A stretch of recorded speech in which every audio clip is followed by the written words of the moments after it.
des conseillers économiques et sociaux. Leur choix est fondé sur la qualité de leur parcours, la profondeur de leur amour pour le pays, leur capacité de dépassement, leur esprit constructif et leur facilité à fédérer les énergies pour mieux aider à prévenir et à gérer les tensions sociales éventuelles et orienter les décisions publiques vers plus d'équité, de résilience et de durabilité en ajoutant l'aspect humain des décisions. Monsieur le Président Akaoulé, merci d'incarner ces valeurs et de refléter ces caractéristiques exigeantes du Président de la République en assumant avec brio éclaté vos fonctions. La coopération entre les institutions que vous représentez, qu'elles soient bilatérales ou multilatérales, comme c'est le cas au sein de l'UCESIF, est à saluer, puisqu'elle permet de consolider les liens au-delà des cadres institutionnels pour consolider les relations entre pays et même entre régions.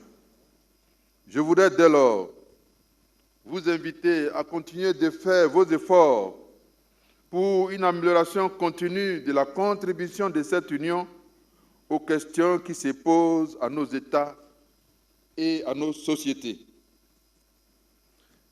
Excellences, Mesdames et Messieurs, le Président de la République, tout en se réjouissant du soutien unanime que vous avez apporté à la désignation de notre pays pour présider l'UCESIF, vous assure de son plein soutien dans la mise en œuvre des initiatives à venir.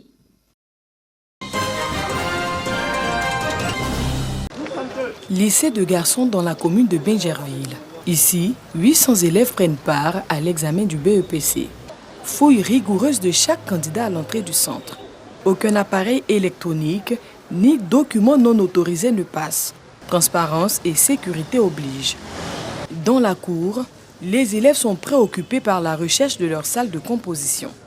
À l'intérieur des classes, certains candidats ont l'air plus détendus quand d'autres subissent les effets du stress. Je suis un peu stressée. Ça me donne mal au ventre, mais avec l'aide de Dieu, je sais que ça va aller. Depuis le début de l'année, j'ai bossé, j'ai étudié, j'ai fait beaucoup d'exercices, vraiment beaucoup d'exercices. C'est dans ce climat mêlé d'angoisse et de détermination que la ministre de l'Éducation nationale et de l'alphabétisation Mariatou Koné fait son apparition.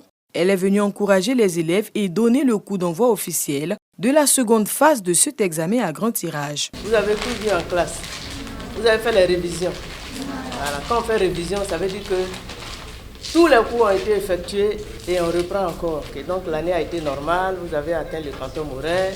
Cette année encore, la lutte contre la fraude s'intensifie. De 16 000 cas en 2021, le MENA a enregistré moins de 4 000 en 2024. Tous les acteurs sont surveillés cette année, à commencer par les membres du secrétariat, les surveillants et pour terminer par les élèves. Cette année, nous avons acquis suffisamment d'équipements technologiques qui permettent d'identifier les téléphones dans les centres de composition. Que le téléphone soit éteint ou pas, lorsque nous entrons dans une salle, ce dispositif nous permet de l'identifier. La ministre s'est félicitée du bon déroulement de l'année scolaire, marquée par un climat apaisé et le respect du quantum horaire. Je suis optimiste pour les résultats de l'année scolaire 2024-2025, où nous avons 633 817 candidats, avec 51,80% de filles. Je pense que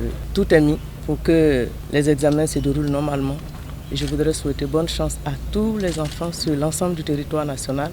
Cette année, ce sont au total 633 817 candidats à l'assaut du BEPC. Les résultats sont prévus pour le 17 juin sur le coup de 14 heures dans les centres de composition.